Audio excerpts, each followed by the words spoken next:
everybody, John with Vynyly here, and welcome to another 5 on Friday, where we talk about one album, give you 5 quick facts you may not know about it. Today's album is Headquarters by the Monkees, the third Monkees album, and I know that the Monkees may still have that kind of reputation of being a little bit lightweight, or maybe people don't take them as seriously as they could, and that is where Headquarters comes in. That's what's so significant about this album. So, stick with me on this one.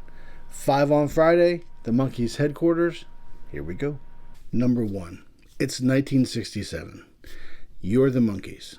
You've been fighting with everyone, literally fighting. Mike Nesmith punched a hole in the wall at the Beverly Hills Hotel. He was so angry with Don Kirshner.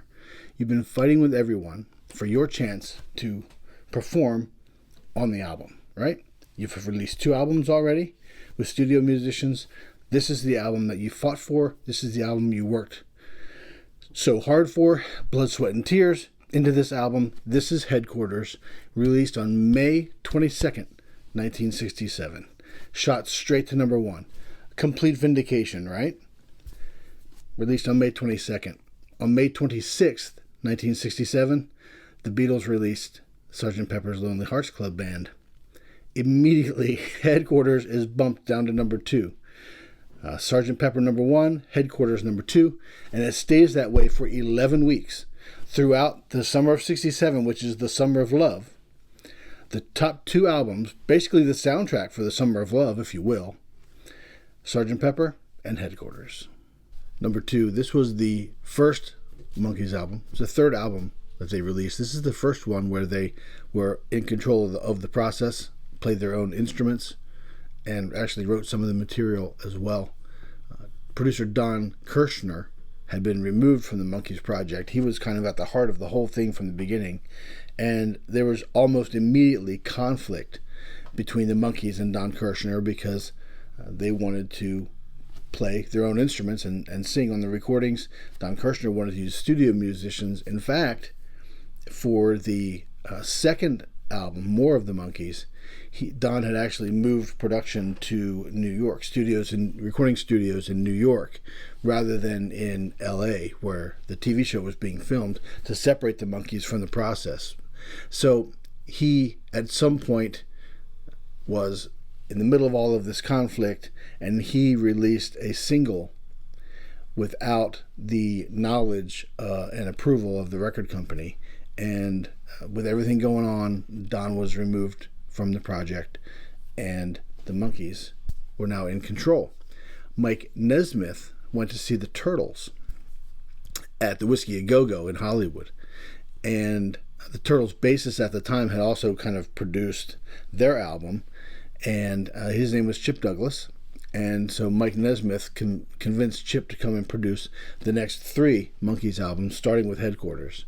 It was Headquarters, and then Pisces, Aquarius, Capricorn, and Jones, and then The Birds and the Bees and the Monkees. So those 3 albums were produced by Chip Douglas. If you're interested in framed versions of your favorite albums, head on over to vynyly.com, vynyly.com, and take a look at what we have over there. If you don't see what you're looking for, drop me a line.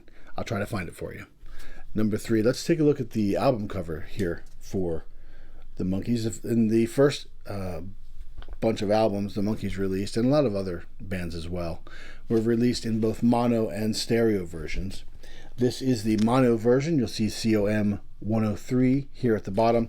That's Cole Gem's mono 103.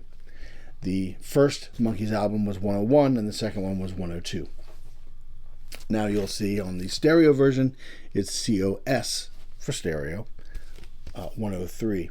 You also notice in the stereo version, the catalog number is at the top, which kind of pushed all the graphics down, and Mickey's boot here is actually cut off at the bottom of the stereo version. On the mono version, you'll notice that there's plenty of extra room at the bottom. Also on the back cover, in the photograph in the middle, this is what's known as a producer's cover. This picture in the bottom is of the producers, and it was Chip Douglas and Dick Bogart, I believe it is. And it was mislabeled down here as Chip Douglas and Hank Chicalo, who's a recording engineer on this album. So they reissued this album with another picture of the Monkees with beards and the producers, rather than just correcting the typo at the bottom or the misinformation at the bottom of the caption. They just replaced the complete picture. So early versions will have what's called the producer's cover, and reissues will have the beards cover, called that because the Monkees, most of them, had beards in the picture. Number 4. Song number 5 on side 1 is called You Just May Be the One. And that is the only song on this album where all of the Monkees are actually playing the instruments that they are portrayed to have played on the TV show. That would be Mickey Dolenz on drums, Davy Jones on the tambourine, Peter Tork on bass guitar, and Mike Nesmith on lead guitar. And that is the only track on this album where they play those instruments. Later on, Peter mentioned that if the Monkees were actually... if the TV show had depicted them based on the instruments that they played the best, it would have been completely different. Probably would have been Davy on drums, Mickey in the front as the singer, with Peter on lead guitar and Mike Nesmith on bass, in Peter's opinion. So the album closer here, final song on side 2, is called Randy's Scouse Git. It was written by Mickey Dolenz, and it was inspired by a party that the Beatles threw for the Monkees when they were in London in early 1967. So the references in the song to the Beatles, there's a line that says the 4 kings of EMI are sitting stately on the floor. That's referring to the Beatles. A girl in yellow dress is mentioned. That's Mama Cass from the Mamas and Papas. And so there's all these little different references in this song, but it was inspired by this party that was thrown at the Speakeasy nightclub in London, again by the Beatles, for the Monkees. She's a wonderful lady and she's mine, all mine, and there doesn't seem a way that she won't come and lose my mind.